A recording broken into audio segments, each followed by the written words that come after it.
Let me do something real quick, since I have a glass here. Sure. This is obviously a glass, but if you were to go like this, in an 8th grade physics book, what they're going to describe this as is an oscillating system. And most people think that an opera singer or anyone that can duplicate this and bust it is breaking it because it's glass. They're not. They're breaking it because it's an oscillating system that they found resonance in. And this is the fascinating thing about sound. You can destroy things with sound waves. Proven fact. All you got to do is find resonance. Once you find resonance, you drive it at amplitude. And an oscillating system is described as a swing set in like an 8th or 10th grade textbook. It may be 12th grade by the time you see this. Education is going so far downhill. But in physics, these are all oscillating systems. And what Whitaker taught me, a guy named Bob Whitaker, long, long ago. This is what he specialized in. It is one of the reasons he was allowed to operate in Washington and be so right-wing, is there is a resonance effect when it comes to something what you think of as memes. If you can ping this, you can destroy it.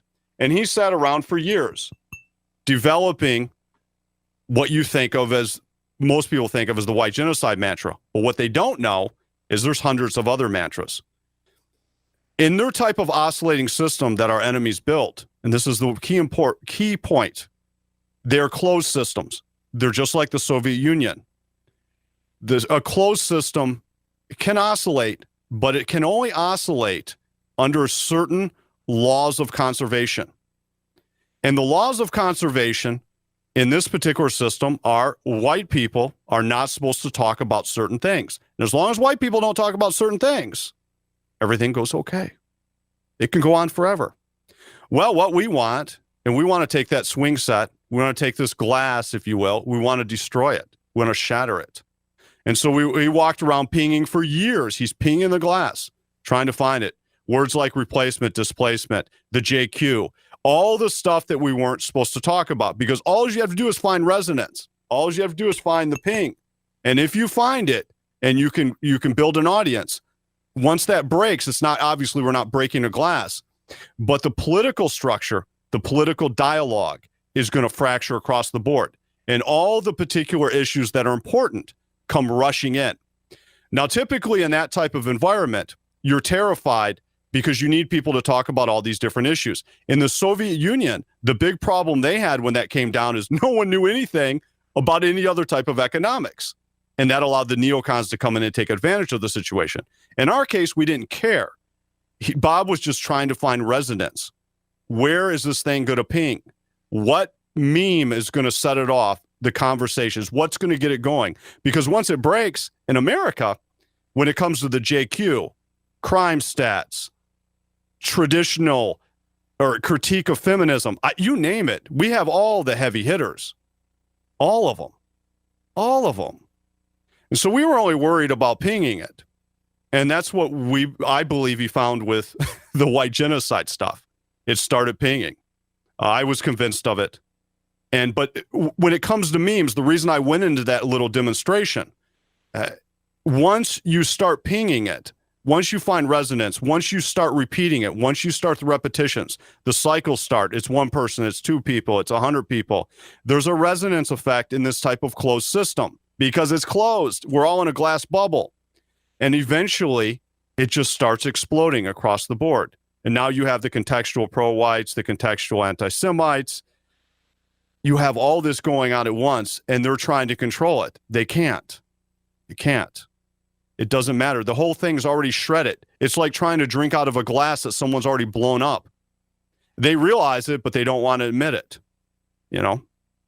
And they're going to do as much damage from here to there as they can. People are looking at these memes at Facebook, and this is how it works, and saying, okay, this is banned. And they're looking at it's okay to be white. They're like, what? Why is that banned? What's going on here? I mean, you're asking me to police it's okay to be white. You're saying it's not okay to be white, really. Again, we come back to square one. If it's not anti-white, it has to be banned. We got too many of the white people knowing. Too many are figuring out the game. And you've got to stop this geometric progression very quickly. They didn't do their jobs, in my opinion. They might wreck us all before it's over with, those that speak out in the open. But this is the end game. Or they may do something crazy. I'm always amazed how online culture has influenced the actual mainstream media. And when you're watching Tucker Carlson, this is the funniest stuff. I've done a show on this stuff on Red Ice, more from a propaganda angle than truth angle. But he's doing specials, or he's doing bits on UFO stuff. Do you see this, Henrik? No, I didn't. Oh, really? When was this? He's like, most news companies, most newscasters steer clear of UFOs. They're afraid of UFOs. Here on Fox News, on Tucker Carlson, we're not afraid of it. And he goes into the New York Times article and this and that, I just thought it was hilarious how much online culture has influenced the regular news. Now, Tucker Carlson 10 years ago would have never touched that stuff, but now he will. New York Times doesn't normally write about UFOs. So if they're writing about UFOs, everyone's permitted to write about UFOs. Here's the thing. Let me give you an example. There's a newer show on some cable channel called American Gods, because I track this thing. I saw a little bit of this one. Thing. Yeah.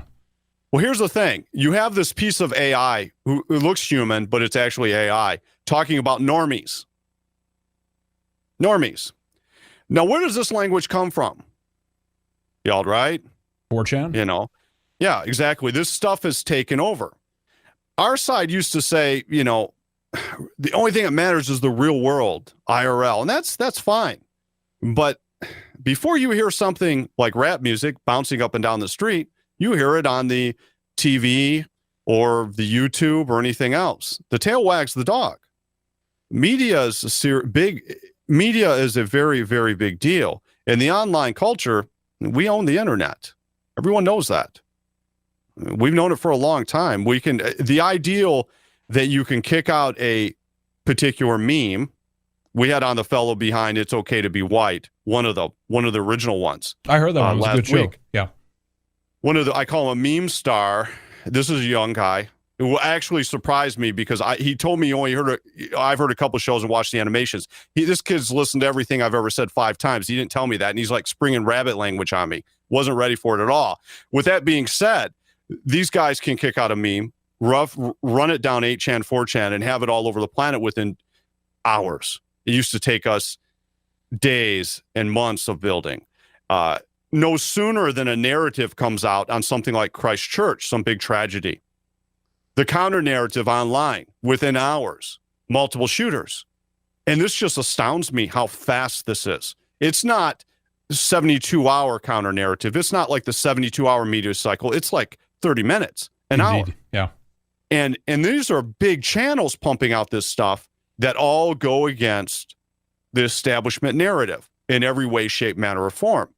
I always say anyone that's against the establishment is always put into the alt news bracket. And they've done this for years, and it was the stupidest thing to do. It's true. It was, yeah. Because you have a lot of people on this planet that disagrees with the people in Washington and London and Tel Aviv and Brussels. Yeah.